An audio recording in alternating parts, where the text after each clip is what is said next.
A few moments later. So ito na yung struggle guys ng biyahe ko papuntang Maynila.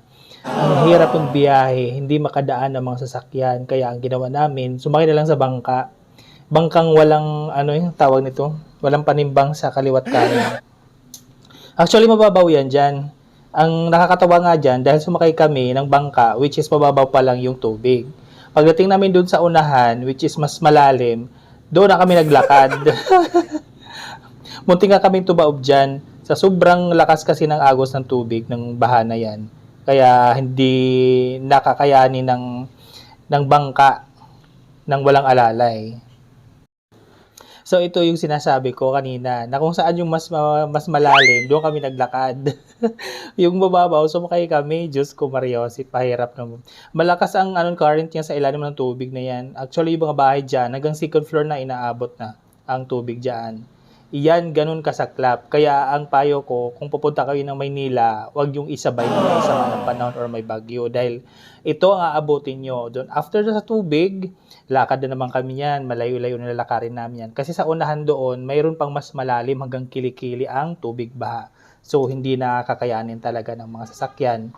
So, mabuti na lang dyan, may mga kasama ako kasi ang dala-dala ko ang dami, isang malaking malita, Diyos ko, pati tinidor at kutsara, dinala ko na yata puntang Maynila sa pagkalaki-laki ng malitang bit-bit ko. Kaya mabuti na lang may kasama kami dyan, mga lalaki talaga na nagdala ng malita ko. Siya yung aking buhat, yung backpack niya naman nasa akin, yung mga basa kami dyan.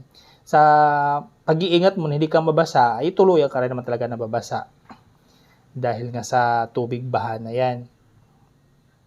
Yan, lakad-lakad lang kami dyan. Medyo malayo yung mga kasamahan ko. Kaya tulaling na ako dyan dahil sa struggles. Ayan.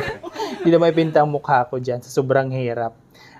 Kaliwat kanan kasi ng kamay ko, mayroong dala, may bit-bit. Diyan mga sapatos ko. Kaya hindi ako tapos yung kanan ko naman, nagvi-video.